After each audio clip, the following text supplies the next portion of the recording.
ternyata hanya ada dua hal aja yang bikin AC mobil kita bekerja, dan ada dua hal lagi yang bikin AC mobil kita bekerja secara optimal. Saksikan terus video ini.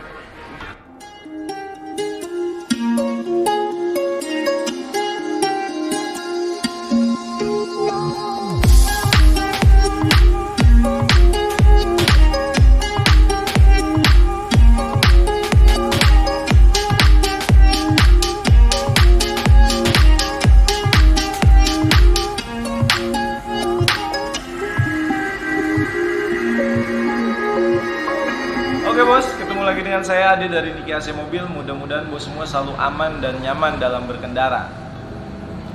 Dalam video ini kita akan bahas apa sih sebenarnya yang bikin AC mobil kita itu bekerja, dan bagaimana caranya agar AC mobil kita itu bekerja secara aman dan optimal.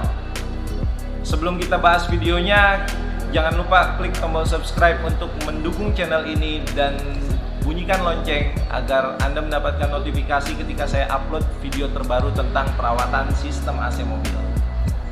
Dalam sistem AC mobil, freon yang merupakan media pendingin akan bersirkulasi di dalam jalur sirkulasi sistem AC mobil, yaitu ada kompresor, kondensor, ekspansi, kemudian evaporator, dan kembali lagi ke kompresor untuk dihembuskan ke dalam kondensor. Jadi, hal pertama yang wajib ada di dalam sistem AC mobil adalah freon sebagai media pendingin. Lalu apa hal kedua yang wajib ada di dalam sistem AC mobil kita? Yaitu 3 kelistrikan yang berjalan. Artinya, bagaimana freon ini bisa bersirkulasi? Ini disebabkan karena ada jalur listrik yang dialirkan ke magnet clutch untuk mengkoneksikan kompresor pada putaran mesin.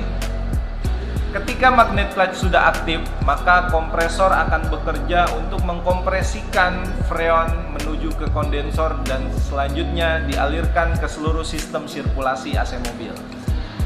Kelistrikan yang kedua terdapat pada extravan AC mobil. Ini posisinya ada di ruang mesin berbentuk kipas. Jadi fungsinya untuk mengoptimalkan proses kondensasi yang terjadi pada kondensor AC mobil. Dan kelistrikan yang ketiga terdapat pada motor blower AC mobil. Ini posisinya ada di dalam kabin, kemudian di bawah dashboard. Fungsinya untuk mensirkulasikan udara yang ada di dalam kabin, dilewatkan melalui evaporator yang dingin, dan kemudian disirkulasikan kembali ke dalam kabin melalui ventilasi AC mobil. Jadi dua hal itu sebenarnya yang bikin AC mobil kita dingin. Pertama freon, yang kedua 3 kelistrikan AC mobil yang aktif. Oke, lalu apa yang terjadi ketika freonnya sudah ada, kemudian 3 kelistrikan tadi sudah berjalan, artinya freon ini sudah bersirkulasi di dalam sistem sirkulasi AC mobil. Saya akan jelaskan dua hal yang bikin AC mobil kita bekerja secara aman dan optimal. Yang pertama, kita harus pastikan evaporator ini bersih. Jadi evaporator ini kan akan berisi freon yang kemudian mendinginkan seluruh permukaan evaporator. Ketika kondisi evaporator ini kotor dari debu, kemudian lendir, ini akan mengisolasi hawa dingin yang ada di dalam evaporator tersebut. Jadi ketika udara bersirkulasi melalui evaporator atau kisi-kisi evaporator, ini tidak akan berubah menjadi udara yang sejuk.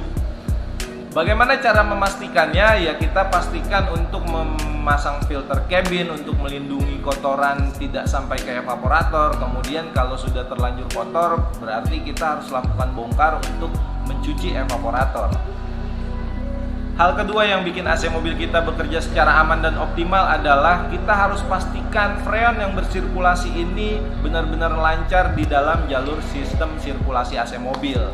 Nah, biasanya terjadi sumbatan di dua spare part ini. Receiver dryer yang merupakan filter ini ketika sudah terlalu banyak kotoran, ini akan membuat aliran freon tersumbat. Kemudian belum lagi ketika expansion valve ini terjadi kemampatan, nah ini secara otomatis freon tidak bisa bersirkulasi dan tidak bisa mendinginkan evaporator. Lalu bagaimana caranya untuk menjaga kondisi AC mobil agar freon ini bersirkulasi secara optimal? Yang pertama yang harus dilakukan adalah kita mengganti oli secara rutin, yaitu 20.000 km agar kompresor ini bekerja secara aman dan performanya optimal. Jadi dia bisa mensirkulasikan freon ini sesuai dengan fungsi kerjanya. Yang kedua, di dalam jalur sistem AC mobil ini ada receiver dryer yang bersifat sebagai filter dan expansion valve yang nanti fungsinya untuk merubah freon cair menjadi gas di dalam evaporator. Nah, dua spare part ini yang umumnya harus diganti secara rutin. Receiver dryernya harus diganti ketika kita melakukan pergantian oli AC mobil, apalagi ketika didapatkan oli AC mobilnya sudah hitam. Nah, expansion valve ini sendiri dia merupakan impact dari telatnya penggantian receiver dryer. Jadi kalau sudah terjadi kemampatan, secara otomatis freon ini tidak bisa bersirkulasi dan AC mobil kita tidak akan menjadi dingin. Oke bos, itu aja video saya kali ini. Terakhir, jangan lupa selalu cek AC mobil Anda secara rutin agar terhindar dari kerusakan fatal dengan biaya perbaikan yang pastinya brutal. Assalamualaikum.